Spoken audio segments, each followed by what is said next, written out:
Assalamualaikum warahmatullahi wabarakatuh.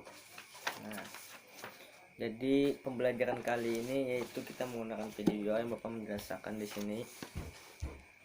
Yang Bapak akan jelaskan di sini yaitu mengenai bab 2. Nah, untuk pertemuan kali ini yaitu tentang jujur dalam muamalah. Nah, jadi di sini buka kalian bukunya masing-masing yaitu dari halaman 16. Nah, silakan buka. Yaitu di sini Quran surah Al-Mutaffifin. Nah, kan ini ayatnya. Bapak bacakan dulu ya. A'udzu billahi minasyaitonir rajim. Bismillahirrahmanirrahim. Wailul lil mutaffifin alladzina idza iktalu 'alan nasi yastawfun wa idza kaluhum aw wazanuhum yukhsirun. Ala yadhunnu ulaika annahum mab'utsun liyawmin 'adzim yawma yaqumun nasu lirabbil 'alamin.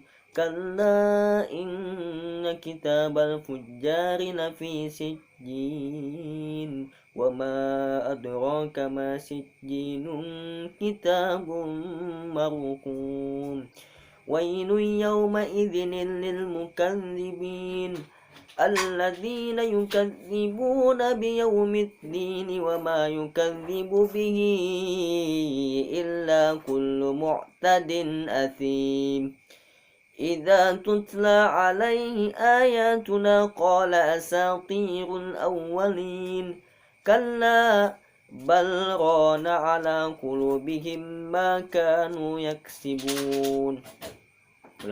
كلا بل ران على قلوبهم ما كانوا يكسبون. كلا إنهم عن ربهم يومئذ لمحجوبون ثم إنهم لصال الجحيم ثم يقال هذا الذي كنتم به تكذبون. Shadaqallahul azim. Di sini kan ada sudah artinya, silakan kalian baca aja masing-masing. Langsung kita pada halaman 24 yaitu mengenai penjelasannya. Nah, ayat pertama ya, wailul lil mutaffifin. Nah, kemudian alladzina idza iktalu 'alan nasi yastawfun kaluhum aw wazanuhum yukhsirun. Nah, jadi kan wailul lil mutaffifin. Di sini kata wail mempunyai beberapa arti. Nah, di antaranya seperti kebinasaan, kehancuran, atau kata yang digunakan untuk mengancam atau mengajab. Nah, kemudian al-mutaffifin yaitu orang-orang yang curang. Nah, ancaman keras ini ditujukan kepada orang-orang yang curang, yakni orang yang saat berdagang mengurangi harta orang lain dalam hal takaran atau timbangan. Misal, ada pedagang yang menjual beras akan tetapi dia mengurangi timbangan beras itu. Nah, seperti itu. Kemudian yaitu alla yazunnu ulaika annahum mab'utsun. Tidaklah orang-orang itu menyangka bahwa sesungguhnya mereka akan dibangkitkan. Nah, dalam ayat 1 sampai dengan 3 tadi kan Allah mencela perilaku pedagang yang curang. Nah, setelah Allah mencela kecurangan tersebut, dari sisi fitrah manusia perbuatan curang dengan mengurangi takaran tersebut adalah suatu keburukan. Nah, pada ayat keempat ini Allah menyampaikan nasihat tentang hari kiamat. Nah, dengan menanyakan apakah mereka tidak mengetahui bahwa akan adanya hari kebangkitan di akhirat nanti. Nah, kemudian yaumin azim, pada suatu hari yang dahsyat. Nah, kemudian yauma yaqumun nasu lirabbil alamin, yaitu pada hari ketika mereka bangkit menghadap Tuhan seluruh alam, yaitu menghadap Allah. Nah, yang dimaksud dengan yaumun azim yaitu hari yang sangat mengerikan, yaitu hari kiamat. Nah, pada hari itu Allah menurunkan matahari sampai berjarak 1 mil sehingga manusia dalam keadaan yang sangat parah dan sangat kepanasan. Kemudian kalla inna kitabal fujjari lafi sijjin, sekali-kali tidak, sungguhnya catatan orang yang durhaka benar-benar tersimpan dalam sijjin. Nah, dalam Al-Quran sering kita jumpai dengan kalla. Pada ayat ini maknanya Hakko yaitu penekanan, kayak menekan, ibarat dalam bahasa Indonesia ada tanda seru, duduklah, duduklah. Nah, seperti itu. Ini kan artinya sekali-kali tidak ya. Nah, jadi kan hakko ya ini untuk penekanan, untuk menekan perkataan sebelumnya, yaitu Allah menyampaikan bahwa nama-nama orang yang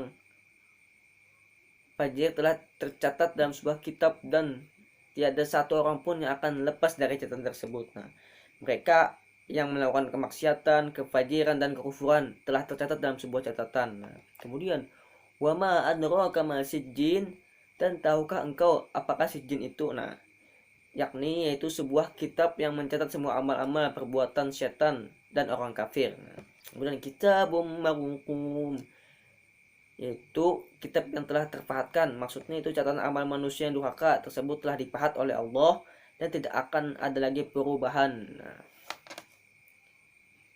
jadi kitabul marqum adalah penjelasan dari kitab al-fujjar. Dan orang yang beriman kepada takdir, yakni mereka meyakini ketika Allah menciptakan seluruh alam dengan sunatullah, dan Allah membuat ketentuan dan mencatat siapa yang akan menjadi penghuni surga dan siapa menjadi penghuni neraka. Kemudian yaitu wailu yauma idzin lil mukadzibin, artinya celakalah pada hari itu bagi orang-orang yang mendustakan. Nah, maksudnya yaitu kecelakaan bagi mereka jika datang hari yang sangat mengerikan, yaitu hari kiamat, di mana Allah telah menyiapkan bagi mereka ajab yang pedih. Maksudnya kan bagi orang-orang yang melakukan kejahatan tadi, seperti kayak mengurangi timbangan, seperti orang yang tidak jujur. Nah, jadi Allah itu sudah menyiapkan neraka bagi mereka. Nah, kemudian alladzi yukadzibu nabiyaumiddin, yaitu orang-orang yang mendustakan pada hari pembalasan. Nah, di sini terlihat jelas yaitu orang-orang yang tidak percaya akan terjadinya hari yang mengerikan tersebut, itu hari kiamat. Nah, mereka tidak yakin tak adanya yang namanya hari pembalasan atau hari kiamat. Nah, kemudian wa ma yukadzibu bihi illa kullu mu'tadin asim, dan tidak ada orang yang mendustakan atau hari pembalasan kecuali setiap orang yang melampaui batas dan berdosa. Nah, maksud kalimat mu'tad atau dan asim, mu'tad adalah orang yang melakukan perbuatan dosa yang berkaitan dengan perbuatannya, seperti meminum khamar, nah, seperti mabuk-mabukan, membunuh dan menjalimi orang lain. Nah, kemudian itu asim adalah dosa yang berkaitan dengan perkataannya. Nah, contohnya seperti kita berdusta dan dengan menjalimi diri kita sendiri. Ibaratnya kita tuh kan makan pender. Nah, ibaratnya berdusta apa bisa ya kalau membedakan berdusta tuh apabila kita berkata berdusta aja. Nah, misal kita mendustai orang dan yang lainnya. Nah, kemudian idza tutla alaihi ayatuna qala asatirul awwalin, yang apabila dibacaan pada ayat-ayat kami dia berkata itu adalah dongeng yang dahulu, dongeng orang-orang yang dahulu. Nah, ungkapan semacam inilah yang sering disampaikan oleh kaum kafir. Nah, pada saat Nabi sedang berdakwah, mereka itu tidak percaya dan menganggap semua perkataan Nabi itu hanyalah dongeng.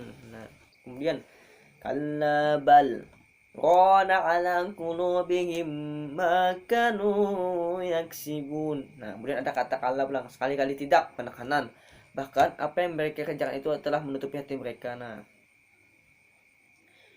jadi hal ini dalam ayat ini kallanya tuh berarti sekali-kali tidak, yaitu mengingkari. Nah, yakni menerangkan bahwa tidak benar terhadap persangkaan mereka bahwa Al-Quran adalah dongeng terdahulu. Nah, Al-Quran itu merupakan firman Allah, hanya saja kaum musyrikin tetap tidak beriman kepada Al-Quran disebabkan hati mereka yang telah tertutup. Nah, jadi tidak lagi hidayah, tidak ada hadapan mereka karena disebabkan oleh dosa-dosa atau kesalahan yang tidak olehnya sendiri. Nah, kemudian karena innahum ar-rabbihim yawma idzinil lamahjubun, sekali-kali tidak, sungguhnya mereka pada hari itu benar-benar terhalang dari melihat Tuhannya. Nah, maksudnya di sini yaitu mereka tidak bisa melihat Allah dari kiamat kelak, dan sebaliknya kaum mukminin kelak akan melihat wajah Allah. Nah, itu perbedaannya.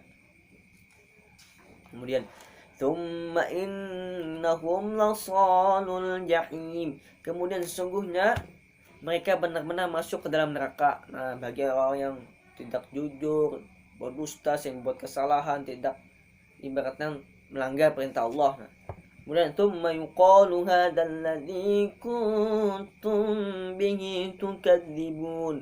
Kemudian dikatakan kepada mereka, ini ajab yang dahulu kamu dustakan. Maka pada hari kiamat ini dikatakan kepada mereka saat masuk neraka dengan kalimat penghinaan dan perendahan kepada mereka. Inilah ajab neraka yang dahulu saat di dunia mereka orang musyrik mendustakan ajab neraka jahanam hingga akhirnya mereka merasakan sendiri apa yang telah mereka dustakan. Jadi di sini dapat diambil kesimpulan bahwa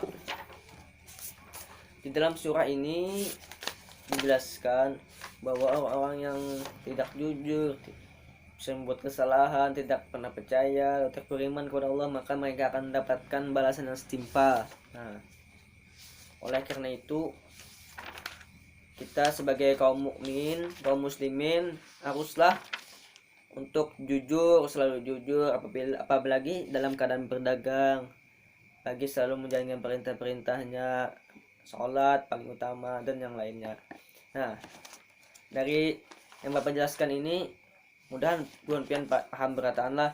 Untuk tugas dan yang lainnya kita di via WA saja, via WA atau Classroom. Dan ini saja yang dapat Bapak sampaikan. Salah khilaf mohon maaf. Dan silakan kalian baca lagi agar lebih paham. Ya, assalamualaikum warahmatullahi wabarakatuh.